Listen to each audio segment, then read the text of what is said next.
rock talde.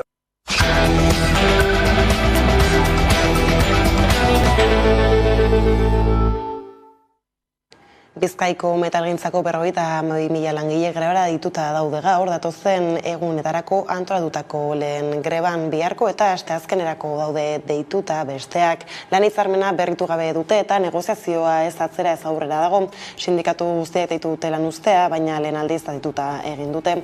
Alde batetik, gehiengoa osatzen duten sindikatuek egin dute deialdia, Comisiones Obreras, LAB, UGT, SK, CGT eta CNT sindikatuek, eta bestetik ELAK. Aste artean bildu zen negoziazio mailan, baina ez zen akordiorik izan sindikatuen eta patronalaren artean. Comisiones Obrerasek, ELAK eta LABek eramandako proposamena baztertu zuen patronalak. Sindikatuen ustez, enpresen ordezkariak ez dira gai langileen aldarrikapenen mailako proposamen bat aurkezteko, izan ere patronalaren soldata eskaintzak ez du langileen erosalmena bermatzen. Gauzak horrela deitutako grebei eustea erabaki zuten sindikatuek, patronalak bestalde negoziazio prozesua kolokan jartzen duten sinadura gabeko eraso koldarrak salatu ditu.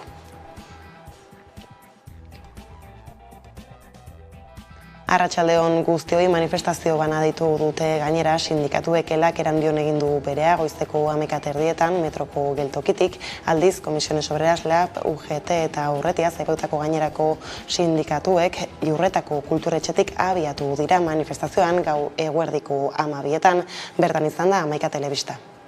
Sektorea beste behin ere oso argi hitz egin duela gaurko egunarekin eta fementzat mezua oso argia dela. Ez dutela beraiek mahai gainean jartzen dutena onartzen. Emaitza oso zabala izan da Bizkaiko metalgintzako greba laugarren egun honetan. Eta, bueno, 185 edo inguruko jarraipen bat izan degula esan dezakegu jada. FEDER tiene que tomar nota de que los trabajadores y las trabajadoras estamos en la calle para defender nuestros derechos y el derecho, como no, a renovar nuestras condiciones de trabajo de una manera digna. Laster helduko diogu berriz metalgintzako grebari, izan ere Aieradur eta kazetaria goizaldeko protestetan izan da eta berarekin konexioa ingo dugu. Laster hor piketek barrikadak jarri dituzte goizean, N627an berri zen Erandioko asuan manifestazio batek BI604 errepideko zirkulazioa oztopatu du tarte batez ere. Bestelako lerroburekin jarraiki zaharretxetako langileen prekarietatea salatzeko, beste greba sorta bat izan zen atzo Hego Euskal Herrian, lurralde bakoitzeko egoera desberdina da eta askotarikoak izan dira aldarrikapenak. Gipuzkoako zaharretxeetako langileek urteak daramatzate hitzarmen baten alde grebak egiten, bi helbururekin lan baldintza duinak lortzea eta sektore feminizatu eta prekarizatu horri gizartean behar duen lekua ematea. UGTek duela hilabete batzuk sinatu zuen hitzarmena 8%ko ordezkaritzarekin. Horrek egoera okertu duela azpimarratu zuen atzo LABek eta zaharretxeetan beste borroka ziklo bat abiatuko duela adierazi.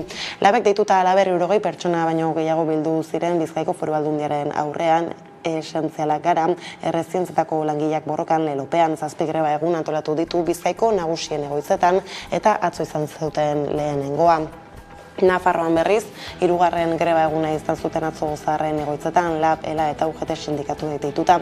Urtebete daramate baldintza duinak bermatzeko hitzarmena eskatzen, baina patronalek ezezkoa ematen dute etengabe, eta salatu dutenez Nafarroako gobernuak ez du ezer egiten nahien alde. Bada Gasteizen ere kalera atera ziren atzo, LABek eta ELAk deituta. Ordea Gipuzkoako Gasun eta Finantza Departamentuak abian jarri du fiskalitatean ideia berritzaileak proposatzeko 2022ko edizioa besteak beste iruzur fiskalaren aurkako borroka erraztuko duten ideia edota tresna berriak garatzeko helburuarekin. Hain justu iruzurrari aurre egiteko tresnetako bat datorren astean abiarazteko du Aldundiak tiket bai sistema dena. Irune Iarza Gipuzkoako Gasun zuzendariak 11 azaldu dio, tresna hau baliagarria izango dutela iruzurrari aurre egiteko hain zuzen ere entzun. Bueno, tiket bai azkenean da fakturazioa online egiteko sistema bat, ez? Eta horrek emango diguna gazenari da eragiketa ekonomiko bat dagoen momentuan, ez? Guk eragiketa ekonomiko horren informazioa momentuan jasoko dugu. Eta horrek bai emango digula informazio asko Gipuzkoaren ekonomiari buruz eta baita iruzurraren burruka horretan gure lana hobeto egiteko aukerak. Iberdrolak mozkin ikusgarrien berri eman du. Argindar konpainiak 3.104 milioi euroren irabaziak eskuratu ditu aurtengo lehen 9 hilabetetan. Iaz epe berean baino 29% gehiago. Ordea, energiaren garestitzaren ondorioz iritsi da prezioen gorakada eta euskal herritarrak pobretze betean murgilduak direla, enpresa energetikoen irabaziak gorantz doaz.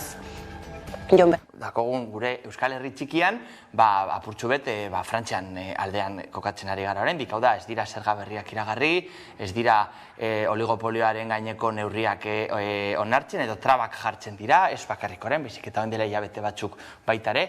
Orduan, nik uste dut historian finkatu behar dela posizio bat, herri gisa, kasu honetan justizia sozialen alde eta krisi energetiko honeri aurre egiteko eraginkortasunaren bidezko politikaren bidez. 4 hilabete pasatxo denbora hori iraundu osorik joan den ekainean Iruñeko Foruen plazan jarri zuten Nafarrako banderak. Erraldoia da bandera bera, 8 metro luze eta 12 metro zabalditu, 30 metro luze den mastatik zintzelik. Erraldoia baita, Iruñeko udalak horretara bideratutako dirua, 140.000 euro inguru.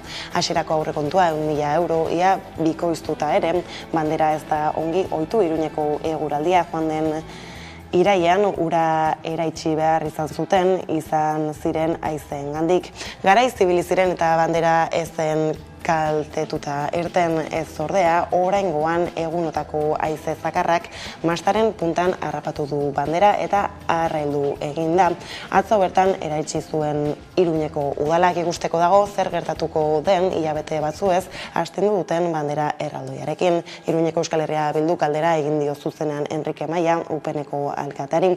Zazki galdetu dio ea berak nahi zuen bandera ordezkatzekotan berak ordainduko duen, aseguruak ordainduko duen edo beti bezala, iruindar guztien artean ordaindu beharko duten.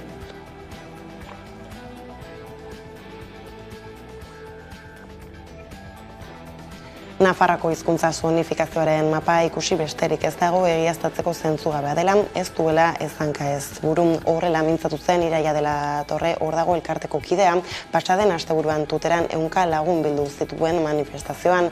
Nafarrako hizkuntza banaketa gainditzea Nafar guztientzako mesegarria litzatekela aldarrikatzen duten, eta auzi linguistikotik harago doan auzi bat dela. Konexioa egin dugu gaur Iraia de la Torre zonifikazioaren aurka egiteko sortu den hor dago elkarteko kidearekin.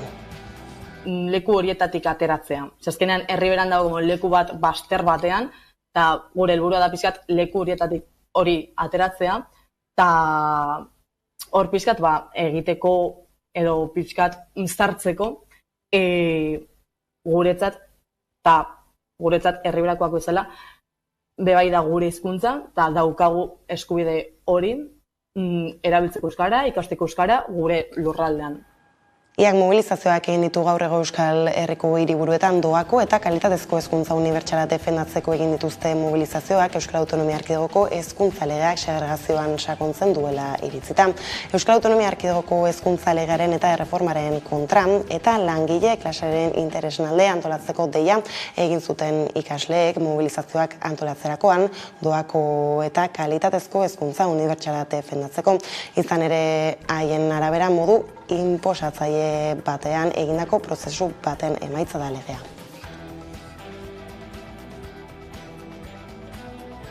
Kultur arloko lerro guretara salto, hoi bezala azken arrok jaialdia rock musikaren eta haren aldaeren erakusleio izango da urrengo aldean, eta rock musikaren ikur nagusietako bat izango du kartelburu, Iggy Pop abeslari estatu batuarra Nerea Garzia. Iggy Pop, Razin eta Lucinda Williams izango dira 2023ko azken arrok jaialdian ekainaren 15-tik 17 Mendizabalan izango da eta urriaren 28-tik aurrera sarrerak salgai egongo dira. Aurtengo berrikuntza gisa jaialdiak gazte bonua jarriko du 15 eta 23 urte bitarteko publikoarentzat.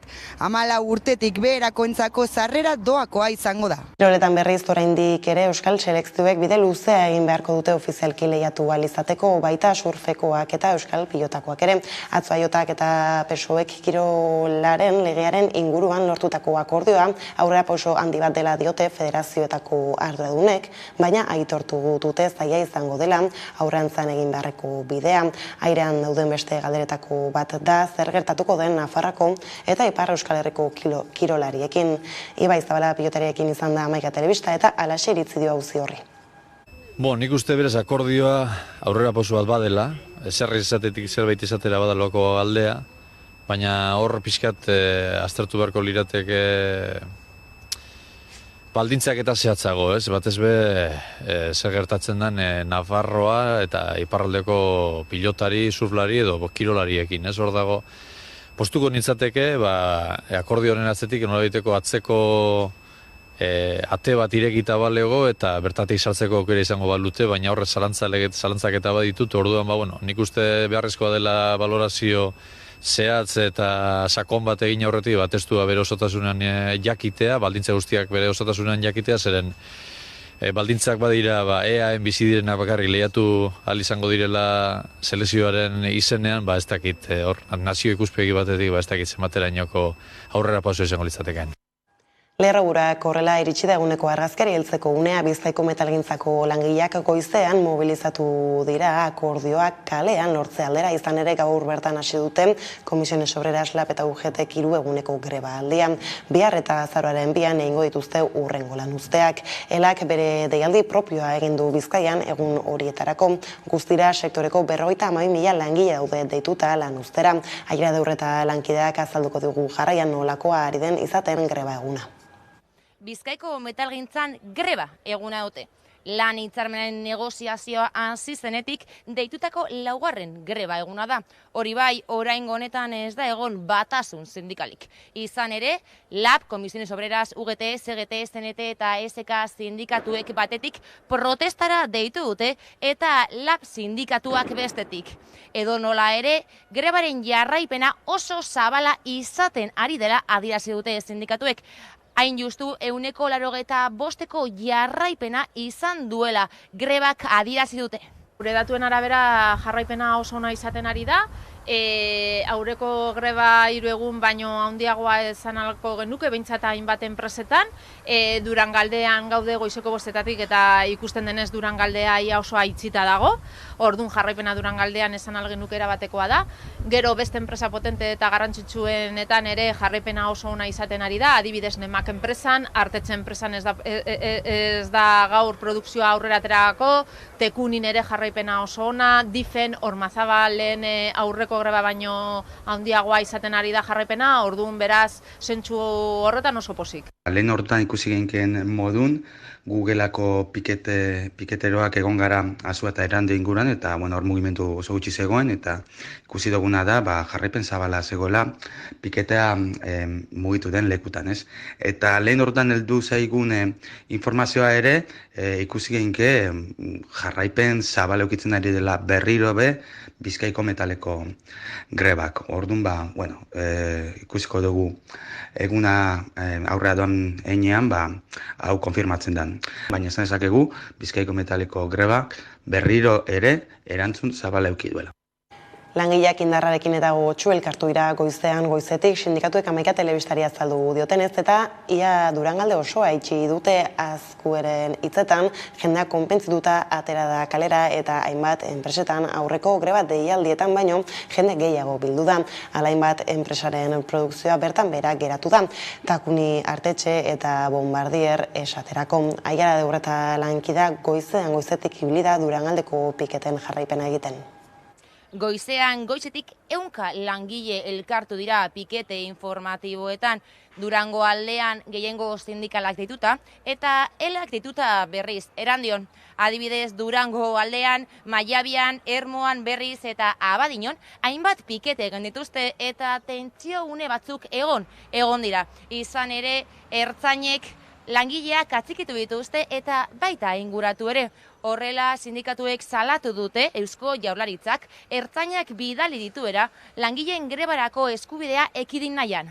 Giroa lasaia izan da, azkenen pikete informatibo lasaiak eta pazifikoak izan dira, baina bai egon dira tentsio momentu batzuk ertzaintzaren presioa dela eta betikoa, azkenen pikete informatiboa lasaian izan dugu egin, baina azkenen Eusko Jaurlaritza bidali du ertzaina saiatzea gure greba eskubide hori ekiditzen nolabait. Aipatu bezala manifestazio ezberdin bi burutu dira gaurkoan desadostasun sindikalengatik gehiengo sindikalak Iurretan egin du berea. Bizkaiko metalgintzan greba eguna dute. Gehiengo sindikalak deituta manifestazioa egin dute Iurretatik Durangoraino eta elak deituta aldiz Erandion. Horrela Durangoko manifestazioan milaka grebalari elkartu dira eta metala borrokan eta borrokada bide bakarra bezalako aldarriek Durango eta Iurretako kaleak hartu dituzte. Aurrerantz doaz Arabako eta Nafarroko metalgintza sektoreak denera 60.000 langileri eragingo dieten lan itunak sinatu berri dituzte. Bien bitartean ordea Bizkaiko metalgintzaren negoziazioak ez doaz bide honetik. Comisiones Obreras, LAB, UGT eta ELA sindikatuak eta patronala 16 bider bildu dira eta momentuz ez da emaitzarik. Negoziazio mailan dauden sindikatuen iritziz, patronala ez da gai sektoraren proposamenei erantzuteko, ez baitu pertsonen erosalmena bermatzen. Hala lan hitzarmenaren negoziazioa desblokeatzea eskatu dute gaurko protestetan. Hala ere, aldarrikapenak haratago doa Zaiarade Urretak azalduko dizkigu jarraian. Bizitzaren garestitzearen aurrean soldatak eguneratzea eskatzen dute Bizkaiko metalgintzako langileek. 11 hilabete daramatzate lan hitzarmena negoziatzen, baina patronalak negoziazioa blokeatzen duela salatu dute behin baino gehiagotan sindikatuek. Adibidez, aste honetan sindikatuak eta patronala berriro elkartu dira eta patronalak oraingo honetan 14% soldata igoera proposatu die 4 urtetarako. Hala ere horrek ez duela langileen eros ahalmena bermatzen salatu dute sindikatuek. Izan ere 2021ko urtarrilean ez dute soldata igorarik izan. Azken batean 2021ko abenduan iraungi baitzen euren hitzarmena. Egoera horrela soldata igoera estaz gain hainbat esakizun ere badituzte sindikatuek. Hau da, lanaldiak murriztea, subrogazioa handitzea, aldi baterako erregulazio espedienteak mugatzea besteak beste. Egoera horrela greba egunak deitu dituzte, urriaren 27rako, urriaren 28rako eta azaroaren 2rako. Sektorea beste behin ere oso argi hitz egin duela gaurko egunarekin eta fementzat mezua oso argia dela. Ez dutela beraiek mahai gainean jartzen dutena onartzen. Emaitza oso zabala izan da Bizkaiko metalgintzako greba 4. egun honetan, eta, 185 edo inguruko jarraipen bat izan degula esan dezakegu jada. FEDER tiene que tomar nota de que los trabajadores y las trabajadoras estamos en la calle para defender nuestros derechos y el derecho, como no, a renovar nuestras condiciones de trabajo de una manera digna. Lan gatazkekin jarriki baina gizarte arlotik tiraka, zaharretxetako langileen prekarietatea salatzeko beste greba sorta bat izan zen atzuego Euskal Herrian lurralde bakoitzeko egoera desberdina da eta askotarikoak izan dira aldarrikapenak Bizkaian, Nafarroan eta Araban greba egin zuten atzo eta Labek agerraldia egin zuen Donostian jakinda beste herrialdeetan grebak antolatuak zituztela. Adierazi zuenez Hego Euskal Herriko egoeraren errudun zuzenak patronalak eta instituzioak dira, zaintza sistema etengabe privatizatzen dutelako. Nerea García lankideak egin zuen atzo Arabako grebaren jarraipena. ELA eta LAB sindikatuek 2 eguneko greba egin dute lan hitzarmena eskatzeko. Otsailetik mahai negoziatzailea blokeatuta dago eta patronalaren zain daude. Izan ere, hurrengo astean elkartuko dira, baina ez dute oraindik jaso patronalaren berririk. 2 eguneko greba hasi dute Arabako zahar egoitza pribatuetako langileek. 1200 pertsonek lan egiten dute lurraldeko egoitza pribatuetan, eta lan hitzarmena negoziatzeko mahaia desblokeatzea eskatzen dute ELA eta LAB sindikatuek. Lan usteaz gain, elkarretaratzeak egin dituzte Arinez, Mercedariaz eta Gazalbide egoitzen atarian. Eta horrekin batera, manifestazio eta autokarabana antolatu dute 2 egun hauetan.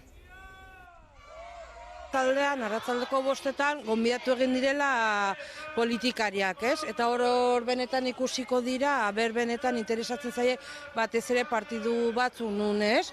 Hasiten zaien hauan adinduen egoitzetako proiektuetaz eta holan, gonbidatuta daude bihar, benetan agertzen diren edo ez.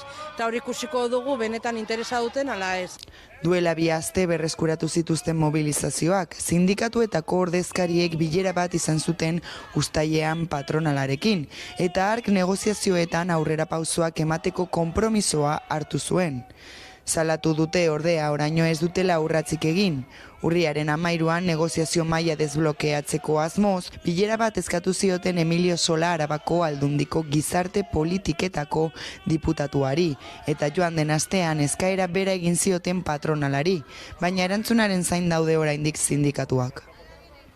Idatzi gaituzte esanez bildu algarela, oraindik ez daukagu inungo berririk patronalaren aldetik. Horrek erakusten du patronalak ez daukala inungo presarik eta oso komodu daudela dauden moduan eta dagoen egoerarekin. Sindikatuek iragarri dutenez 2 aste barru elkartuko dira, baina negoziaziorik egon ezean mobilizazioak eta grebak bere horretan jarraituko dute.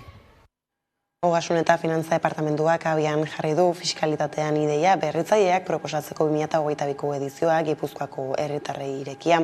Lehiaketa honen helburua da ideia berritzaile horien bidez zerga obligazioak borondatez betetzeko laguntza zerbitzu berriak ematea eta iruzur fiskalaren aurkako borroka erraztuko duten ideia edota tresna berriak garatzea.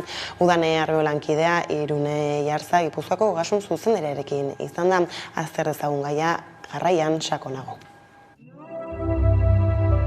Ogasun eta Finantza Departamentuak abian jarri du fiskalitatean ideia berritzaileak proposatzeko 2022ko edizioa, Gipuzkoako herritarrei irekia. Lehiaketaren xehetasunen berri izateko 11ak Irune Jarza Gipuzkoako ogasun zuzendariarekin egoteko aukera izan du. Lehiaketa hau ez da lehendabiziko deialdia egiten duguna, 2017an egin zen lehendabiziko deialdia, 2018an bigarrena eta aurten da 3. deialdia.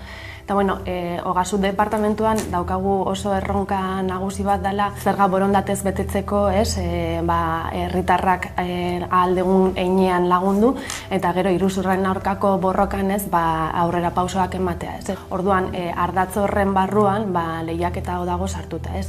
Ardatz horren barruan guk hemen giza baliabideak indartzen ditugu, baita baliabide teknikoak eta beste erakundeekin ditugun harremanak informazioak trukatzeko, baina baita ikusten dugu kontzientziazioa ezinbestekoa dela, eta kontzientziazio horretan gauza desberdinak jartzen ditugu abian, unitate didaktikoa ikastetxeekin eta jende gaztearekin, pixka bat lanean egoteko eta beraiek ikasteko zergatik dauden eta zergatik ordaindu behar diren, baina beste alde batetik herritar guztiekin lehiaketa hau egiten da, pixka bat lehen aipatutako 2 helburu horiek errazteko eta ideia berriak guk ere jasotzeko. Jarzak esan digu iruzurra kuantifikatzea ez dela erraza. Dena den Ogasun Departamentuak iruzurraren borrokan aurrera egiteko kontzientzia ezinbestekoa dela ikusten du. Jendeak kontzientziatuta balin badago eta beraien betebeharrak betetzen balin badituzte iruzurra hori ez dela gertatuko, Hori da lortu nahi dutena, alegia iruzur kopurua gutxitzea eta kontzientziazioaren bidez jendeak borondatez beraien betebeharrak betetzea. Testuinguru honetan Amekako lankideak Donostian izan dira kaleko ahotsa jasotzen, gertu sentitzen ote dute ogasunan, ordaindu beharreko zergak egokiak iruditzen zaizkie, ikus dezagun jarraian.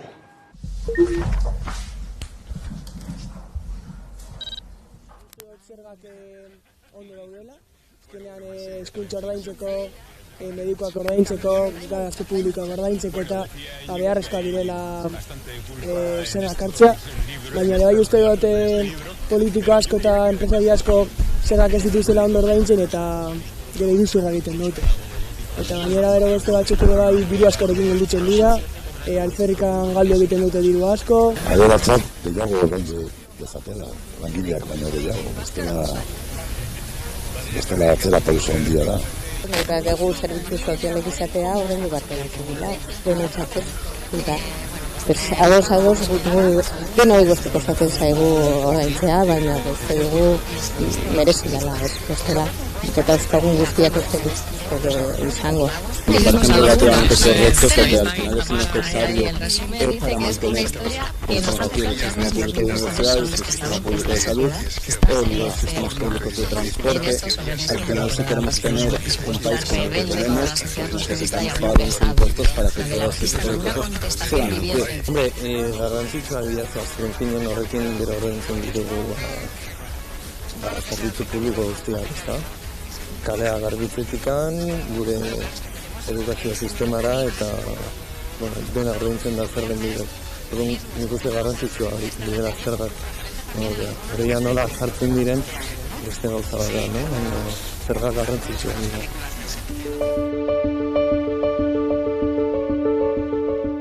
Uste dela Goiko jende horrek, bere ekinaldi nekrando erabiltzen dituzela.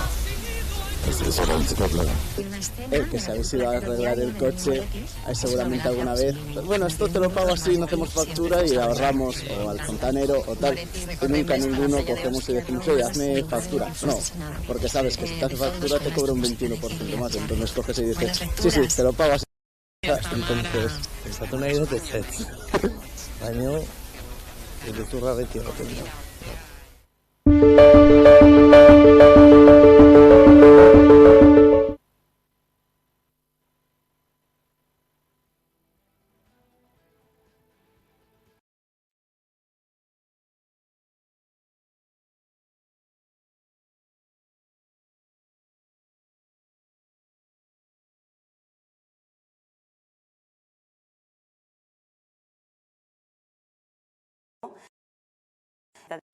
Irakasle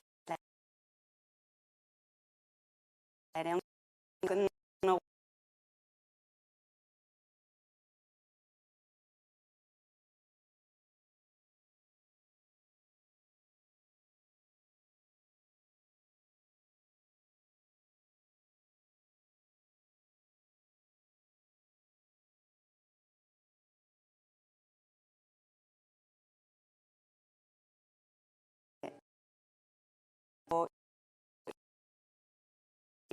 alde batean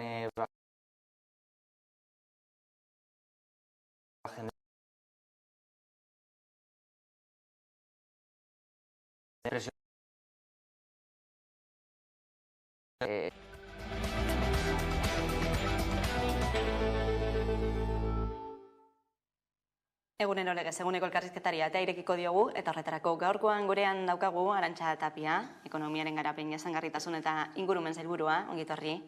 Eskerrik asko gonbidapenagatik.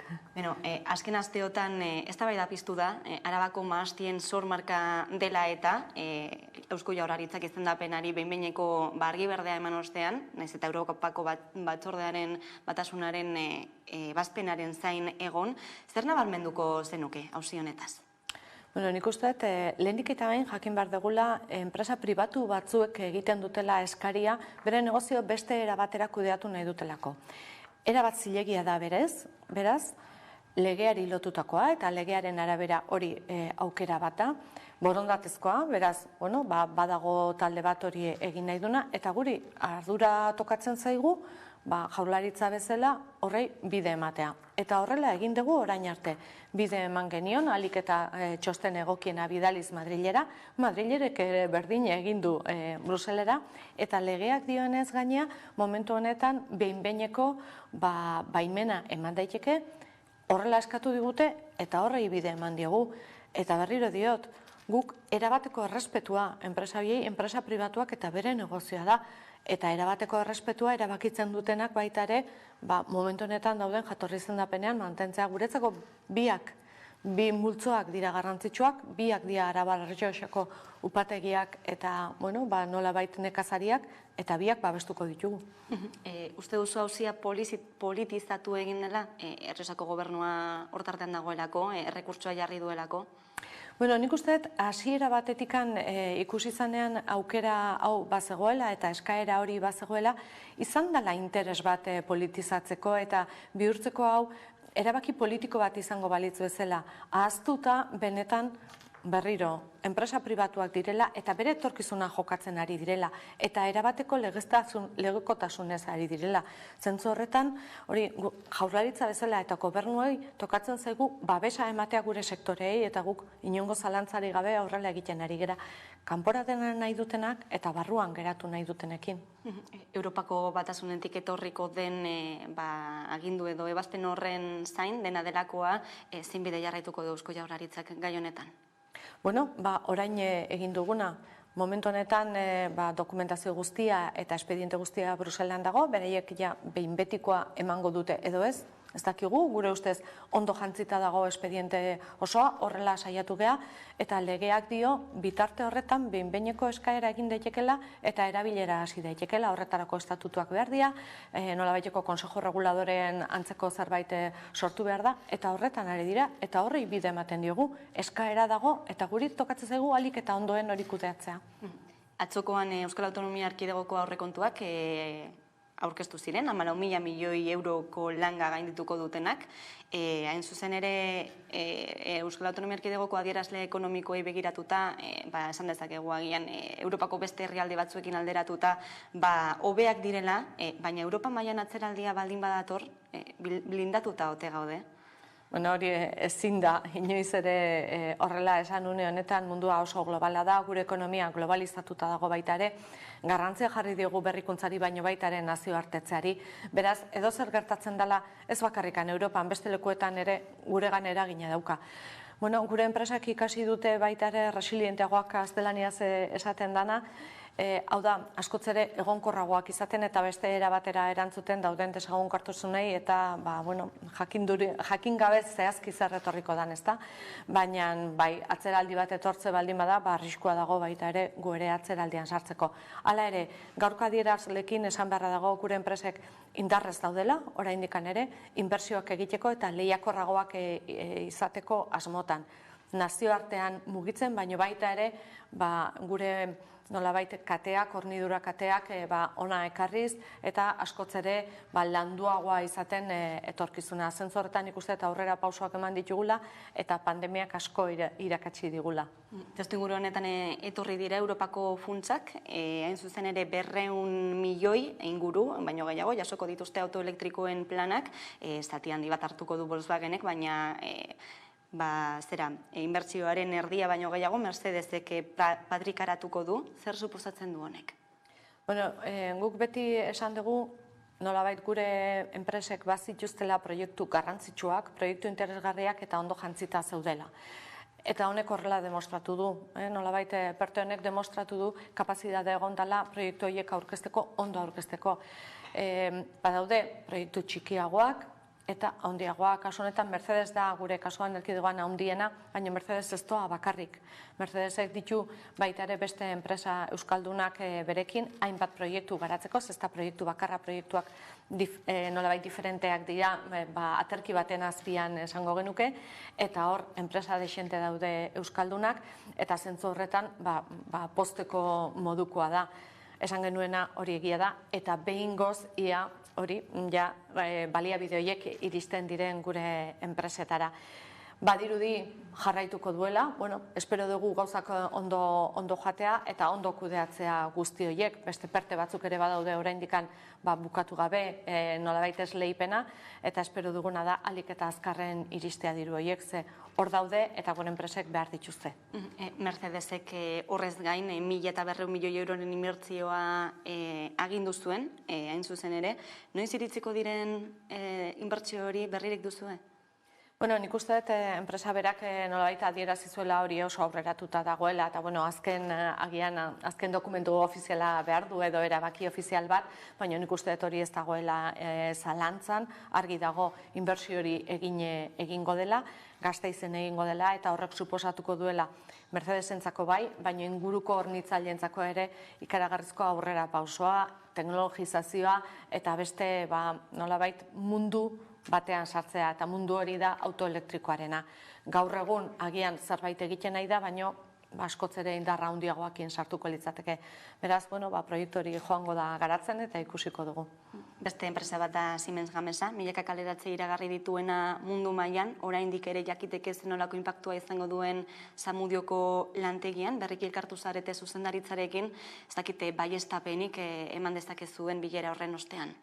Langileen eta enpresen arteko erlazioa beraien artekoa da eta errespetuz hartu behar dugu eta horrela hartzen dugu.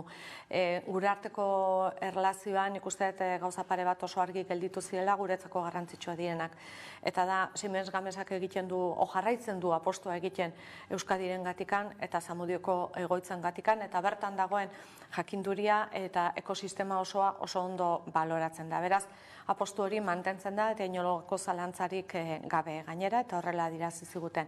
Eta bestalde guretzako interesgarria dana, eta beraiekin lehendikan ere lantzen ari ginana, hornidura kate guztia. Hau da, zenbat enpresa daude euskaldunak, dagoeneko Siemens Gamesakin lan egiten dutenak, hemen, baina baita ere mundu mailan. Eta horrere konfiantza bat enpresa horiengan, eta nolabaiteko lotura hori areagotzeko, eta kalitatea hobetzeko, gauzak hobeto egiteko, eraginkorragoak izateko, momentu honetan hori behar degulako, eta elkarrei lagunduz nik uste hori posiblea dela. Guretzako beraz garrantzitsua mantentzearen apostua, eta gure hornitzaileekin ere, nolabait elkarrekin lantzekoa.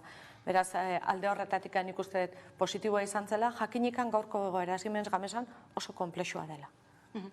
Mantentzeko egoera edo konpromiso hori aipatu duzu, baina horrek ez da nahi du Zamudioko lantegian ez direla kaleratzerik egongo? Gu ez ginen sartu kaleratze berezietan, ze benetan hori negoziaketa batean dago, eta aipatzen nuen bezala errespetuz eman behar dugu. Bai, aipatu ziguten, denboraz egingo dutela, eta baita ere inongo esango genuke kaleratze traumatikoak erabili gabe. Ikusi dezagun eta batez ere landu dezatela, eta horrela eskatu genien, landu dezatela gardentasun osoz langilekin. Hori da garrantzitsuena guretzako. Energiaren alorrean, zein puntutan da Euskal Autonomia Erkidegoa? Badakizu une honetan beste hainbat leku bezala Europa mailan badugula menpekotasuna, kasu honetan gasarekiko, kanpotikan datorren gasarekiko, horrek suposatzen du badagoela baliabidea, baina asko ordaintzen dugula baliabide hori, eta energia berriztagarriak ez ditugula gehiegi sortzen. Hori izan da, Euskadin mandan arazo nagusienetako bat, industria oso potoloa daukagu eta ez dugu energiarik sortzen.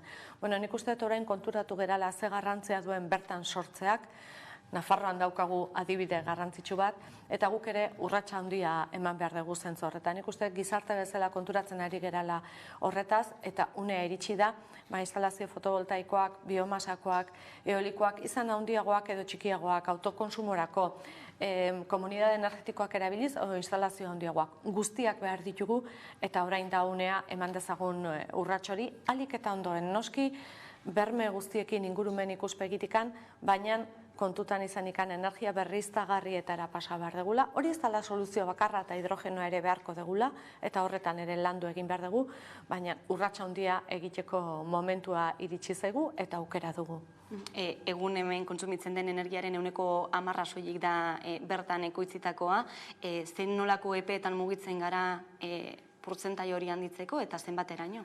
Helburua jarrita geneukan ez oso helburu handia esango genuke, 20% iristekoa 2030 urterako, horrek guretzako suposatzen zuen bikoiztea baino gehiago, baina ikusirikan momentu honetan gertatu zaiguna Rusiak, Ukraina inbaditzen du, horrek suposatzen du ikaragarrizko arazo bat, eta geneukan transizio hori buruan geneukan eta lantzen ari ginela nolabait azeleratu egiten da. Gaur egun bilatu beharko genuke 20 horretatikan pixka bat gehiago joatea, Europak 40% jarri du, 40-45 ari da planteatzen. Hori asko da, gu oso urrun gaude, baina aukerak baditugu. Beraz, tokatzen zaiguna da, baliabide guztiak ahalik eta ondoen lantzea, eta ari gera, hori komunidade energetiko txikiagoak, biztanleekin, planteatzen ari gera, baita ere enpresak parte ardezatela instalazio handiagotan sor daitezken komunidadeetan, edo administrazio publikoa publiko bezala baita ere tokatzen zaigu gure teilatuetan ere horrelako instalazio jarri alizatea autokonsumorako izango direnak. Beraz, nik uste kontzientzia hori eta aukera hori hartu eta aurrera egin behar degula. Gauza bat geldituko zaigu, eta da, administrazioen ikuspegitikan, baita ere tramitazio guzti hori nolabait azkartza, eta hori gure esku dago baita ere. Autokontsumoa aipatu duzula, egun ez dago edonoren esku, plaka fotovoltaikoak euren etxeetan ezartzearena, zenolako laguntzak aurreikusten ditu Jaurlaritzak? Bueno, honetan laguntza potoloak daude horretarako, eta ez da bakarrikan norberak bere etxean, ze hori ere, etxe handi bat izan behar duzu, eta zu, ez dakit, adosatu batean edo horrela bizi, baina badaude baita ere beste aukera batzuk esaten dara komunitate energetikoak leku batean horrelako instalazio handiago bat jarri eta zuk zure partaidetza hartu eta horretarako ere diru laguntzak badaude eta modu desberdinak daude egiteko. Nik uste dut une honetan komeni zaiguna da jakitea ze laguntza dauden eta asko eta diferenteak daude. Eta, nolabait hartu egokiena izango dana jakinikan, une honetan dagoen prezioarekin egiten dan inbertsioa oso azkar bueltatzen dela gure gana, eta hori etorkizuneko inbertsio bat da. Eta energia berriztagarrien proiektuekin lotuta, zeintzuk dira epe laburrean dituzuenak main gainean? Epe laburrean dexente daude mai gainean eskaerak eginda. Aurreratuenak dauzkagu bi Araban, izango liratekenak Oion inguruan eta Azazeta inguruan, horiek daude aurreratuenak, baina badira beste batzuk baita ere, bai fotovoltaikoak eta baita ere eolikoak martxan daudenak. Jakinikan badagula beste instalazio fotovoltaikoak, ekienea, aurreko legealdian hasi genuena, prozesu guztia, eta tramitazio administratiboan ere orgoaz aurrera. Baina horregatikan aipatzen nuen, administrazio guztiak baita ere jarri behar dugu guretikan onena izango dana proiektu horiek gauzatu ahal izateko. Berme guztiekin inoiz ez dugu esaten bermeak kentzea. Bermeak hartu, baina baita ere azkarragotzea, ze bestela ez gera iritsiko denboraz. Arabako proiektu eolikoei buruz, Arabako diputazioak egin du txosten bat eta aipatu du, Eusko Jaurlaritzak proposatukotako 9 proiektuetatik 7 izango luketela ingurumenean eragin larria edo oso larria. Honek zein eratara baldintzatuko ditu proiektu horiek? Ari gera hitz egiten PTS-ari buruz. Hau da, ari gera lantzen PTS bat, non kokalekuak aztertzen ditugu, bai instalazio fotovoltaikoak eta instalazio eolikoak. Hau da, nun dago haizea, nun dago eguzkia, eta planteatzen ditugun non den aukerak nun ditugun. Eta horren aurrean eginda txosten bat, foru aldunditikan, aipatuz hainbat gauza ze egoera gerta daitezken. Horrek ez du suposatzen berez ezer eragozten duenik, gu kontutan hartuko ditugu, aipatu diran gauza guztiak, baina adibide bat esateko, mendikate batean aurre ikuste baldin bada, leku bat instalazio eolikoak egiteko eta arazoa baldin badago, ez dakit, iparraldetikan ekialdera begiratuz, agian beste erabatea jarri beharko da, kalteak ekiditeko. Beraz, ez du erabatera gozten, baizik eta egiten diguna da, nolabait atentzioa ditu esanez kontuz hemen arazoak egon daitezke. Eta horrekin noski PTS-arekin jarraituko dugu eta alik eta egokien aterako da dokumentazio hori. Oraindik tramitazioa luzea da eta jarraituko dugu lanean. Tokia eta kudeaketarekin lotuta dira hainbat eta hainbat herritarren kezkak, berriztagarriekin lotutako horiek, ulertzen duzu berriztagarriak bai, baina ez nire etxe ondoan argumentu hori? Hori izan da, nik uste dut,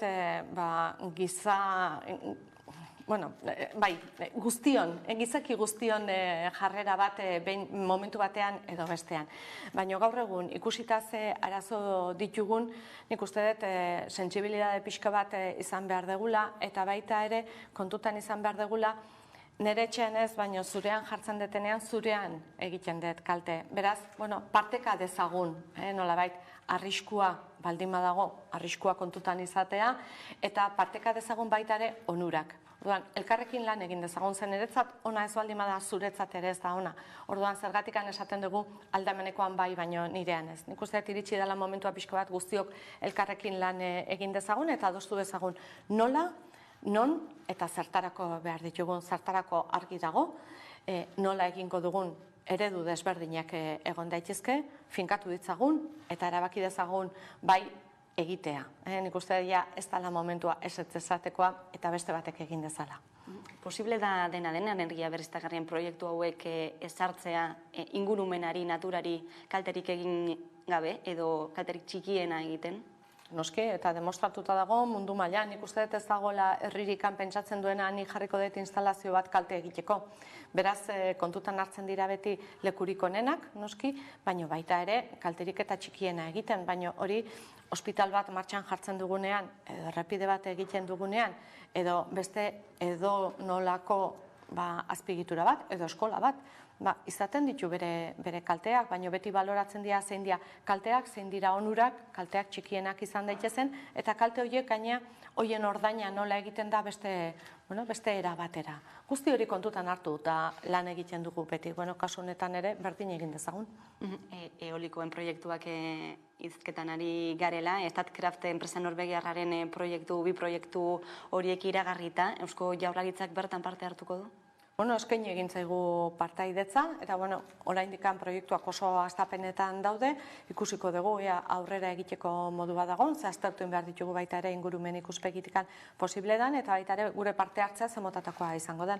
Baina beti egiten dugun bezala, bai fotovoltaikoetan, ekian eta ekienean parte hartzen dugu. Parte hartzen dugu aixe indarren, badugu baita ere solariakin beste proiekturen bat, ekioletan parte hartzen dugu. Beste proiektu batzuetan ez agian parte hartze ekonomikoa zea sozio bezala, baina bai beste erabatekoa. Moduak daude eta energia berriztagarriak aurrera egiteko beti bidelagun izango gea. Enpresa norvegiarra hau publikoa dela, izaera publikoa duela da azpimarratu dena gehien bat. Euskal Autonomia Erkidegoan horrelako enpresa publiko bat aurrera eramatea posible da? Enpresa publikoa da, baina horrek ez du esan nahi onurarik gabekoa denik. Hau da, onurak bilatzen ditu eta onura horiek gaina berrira eramaten ditu, logikoa den bezala.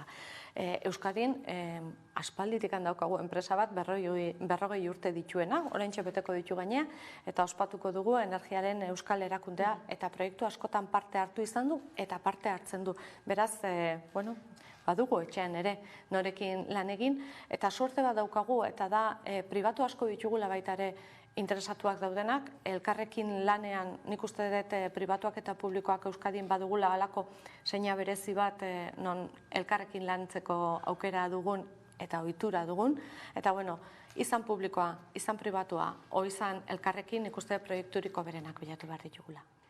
Enpresa pribatuen inguruan ere, hain zuzen ere inflazioaren gorakadaren atzean, arrazoietako bat, handi batean, izan da energiaren prezioa handiaren ondorioz, eta ikusi da nola enpresa energetiko handienek mozkinak biderkatu dituzten, nola ikusten duzu hauzia?